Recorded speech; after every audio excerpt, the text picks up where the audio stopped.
Hello दोस्तों, आज हम बात करेंगे एक पावरफुल स्टैटिस्टिकल टूल के बारे में, बेयसियन थ्योरी। ठीक है, जो यूज़ होती है जब हमें अनसर्टेन सिचुएशंस में डिसीजन लेना होता है। जब कभी भी अनसर्टेनिटी आ जाती है, हम उसको यूज़ करते हैं। ठीक है, तो चलिए बेयसियन के मैजिक को समझते हैं इस सिंपल एग्जांपल्स के साथ। पहले क्या है बेयसियन थ्योरी, क्या है वो देखेंगे हम। व्हाट इज़ बेयसियन थ्योरी, इंट्रोडक्शन में वही आ जाएगा हमारा। बेयसियन थ्योरी क्या है, इसे प्रोबेबिलिस्टिक अप्रोच, ये एक प्रोबेबिलिस्टिक अप्रोच है। ठीक है, जो हेल्प करता है हमें। ठीक है, जो हेल्प करता है हमें, कब हेल्प करता है हमें, अपडेट करने के लिए, हमें अपडेट करने के लिए हेल्प करता है। अपनी एग्जिस्टिंग नॉलेज जो होती है उसको अपडेट करने के लिए ये हेल्प करता है बेयसियन थ्योरी। ठीक है, ये कब अपडेट करते हैं हम, अपनी एग्जिस्टिंग नॉलेज को अपडेट करेंगे जब हमें नया डेटा मिलेगा। नए डेटा को अपडेट करने में ये हेल्प करेगा विथ एग्जिस्टिंग नॉलेज।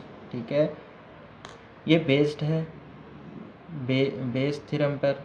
ठीक है, जिसका यूज़ डिसीजन मेकिंग में होता है, specially when there is uncertainty involve. जब कभी भी हमें अनसर्टेनिटी होती है तब ये यूज़ में आता है। बेस का फॉर्मूला देख लीजिए आप लोग। ठीक है, P A by B equal to P B by A multiplied by P A फिर whole divide by P B. ठीक है, इसको अगर आप अपने तरीके से याद कर लीजिए। अगर अब मेरे को पूछेंगे तो मैं ऐसा बोलूँगा कि देखिए पी ए बाई बी तो आप लोगों को याद हो गया। ठीक है, अब क्या करेंगे आप, पी ए बाई बी को इधर राइट हैंड साइड पर लिखने का है आपको। कैसा लिखेंगे आप, P A right hand side से इधर से स्टार्ट कीजिए। ठीक है, इधर से स्टार्ट कीजिए, पी ए लिख दिया आप। ठीक है, पी ए तो हो गया, यहाँ पर बी बचे हुआ है। ठीक है, बी को कैसा लिखेंगे, बाई बी में है, ये बी क्या है, बाई में है, तो पी ए तो हो गया, फिर पी बी लिख देंगे। ठीक है, पी ए हो गया, फिर पी बी भी लिख दिया। फिर इससे पहले लिख दीजिए पी बी बाई ए।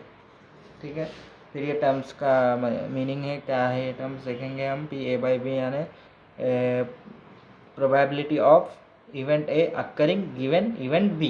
ठीक है, इसको पोस्टीरियर प्रोबेबिलिटी भी बोलते हैं। पी बी बाई ए यानी probability of event B occurring given event A, likelihood भी कहते हैं इसको।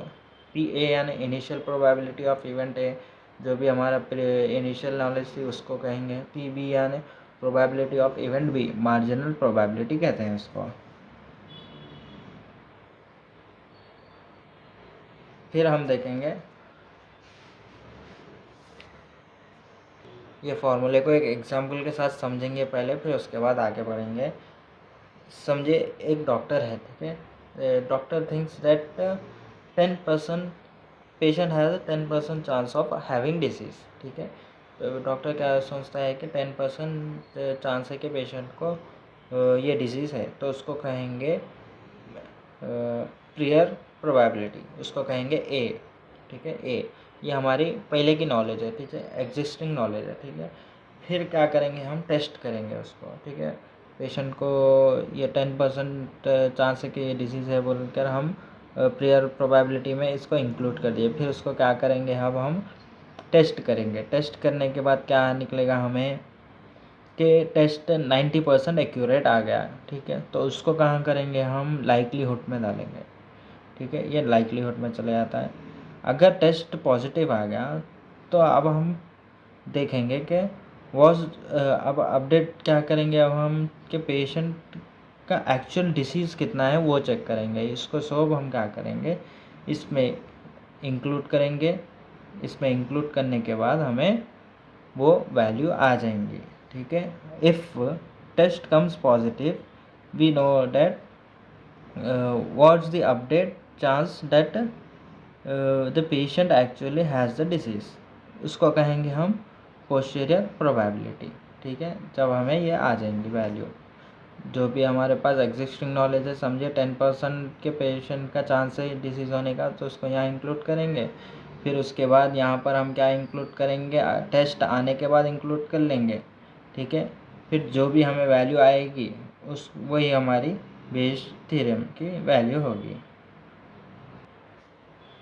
अब हम इसका की कॉन्सेप्ट देखेंगे इसमें बेयसियन थ्योरी का। इसमें क्या आएगा, पहले हमारा प्रेयर प्रोबेबिलिटी।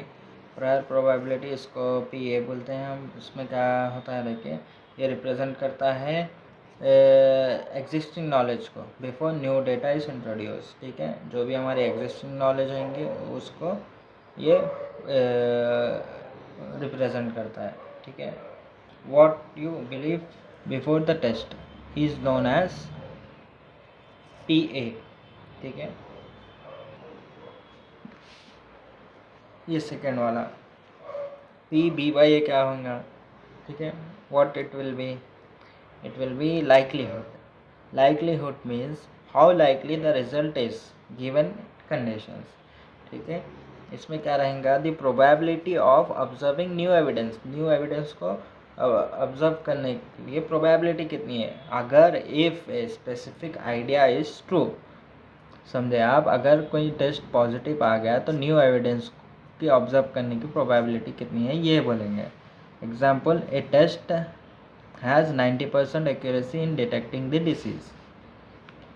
थर्ड वाला देखेंगे हम, पोस्टीरियर प्रोबेबिलिटी यानी PAYB। ये क्या रहेगा? What you believe after the test. ठीक है, updated probability after considering new evidence.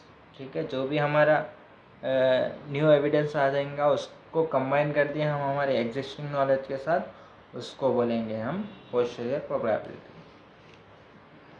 अब इसमें क्या रहेगा? बेसियन अपडेटिंग में जब हम रिपीटेडली न्यू डेटा आने पर प्रोबेबिलिटी को रिफाइन करते हैं उसको बोलेंगे हम बेसियन अपडेटिंग करते रहते हैं। जब हम रिपीटेडली न्यू डेटा को आने पर अपन प्रोबेबिलिटी को रिफाइन करते जा रहे हैं, ठीक है, उसको बोलेंगे हम बेसियन अपडेटिंग। इसके एप्लीकेशन देखेंगे। अब थोड़ा ड्राई रहेगा ये सब ये टॉपिक, लेकिन इम्पॉर्टेंट है आपको, इस पर फाइनल्स में आने के बहुत सारे चांसेस है। ठीक है, अगर याद ना हो तो आप बाय हैक कर भी याद कर सकते हैं। फर्स्ट वाला हमारा एप्लीकेशन रहेगा पॉपुलेशन फार्माकोकाइनेटिक में, ये बेसियन थ्योरी यूज़ में आएंगी। इसको कैसा यूज़ करेंगे हम पॉपुलेशन फार्माकोकाइनेटिक में? ये हमें हेल्प करता है, बेसियन मॉडल हमें हेल्प करता है डोज को एडजस्ट करने में based on individualised patient data. ठीक है, जो भी इंडिविजुअलाइज पेशेंट डेटा होता है उसको यूज़ कर हम इंडिविजुअलाइज पॉपुलेशन फार्माकोकाइनेटिक में यूज़ कर सकते हैं। एग्जांपल, अमाइनोग्लाइकोसाइड का डोज एडजस्टमेंट करते हैं हम यूजिंग बेसियन फार्माकोकाइनेटिक मॉडल।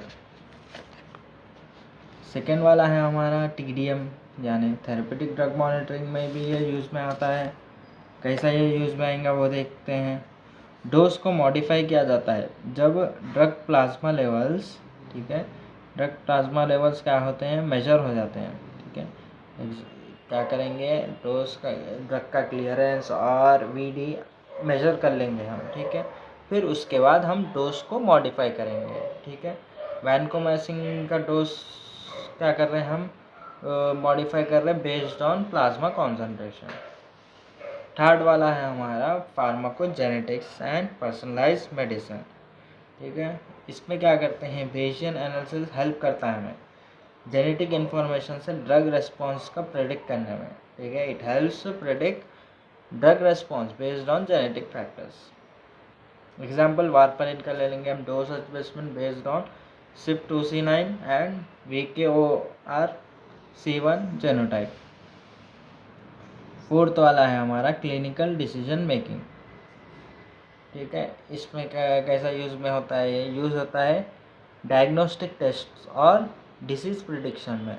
ठीक है, डिसीज़ प्रिडिक्शन में और डायग्नोस्टिक टेस्ट में ये यूज़ में आता है। एग्जांपल हम करेंगे, देखिए, COVID-19 टेस्ट रिजल्ट्स को इंटरप्रेट करते टाइम कंसिडर करते हैं प्री टेस्ट प्रोबेबिलिटी। अरे लगता है पेशेंट को सिम्टम्स के बेस पर हम करेंगे कि ये पेशेंट को COVID-19 है बोलकर डॉक्टर एज्यूम करता है। फिर उसके बाद हम क्या करते हैं? टेस्ट करते हैं। टेस्ट करने पर अगर पॉजिटिव आ गया तो उसको 100% हम क्या बोलेंगे कि वो कोविड पॉजिटिव है। तो इसी तरह ये बेसियन थ्योरी में भी हम फार्मूले में भी ये वैल्यूज़ डालकर अप्लाई कर हम एक डिसीजन ले सकते हैं जब कभी भी हमें अनसर्टेनिटी आती है।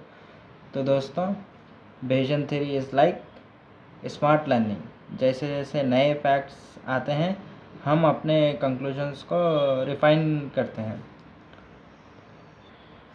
फार्मेसी में, मेडिसिन्स में, एआई में, सब जगह इसका काम आता है। ठीक है, अगर आपको वीडियो अच्छे लगे तो लाइक करिए, शेयर करिए आपके क्लासमेट्स के साथ, और नए हैं इस चैनल पर तो सब्सक्राइब ज़रूर करें।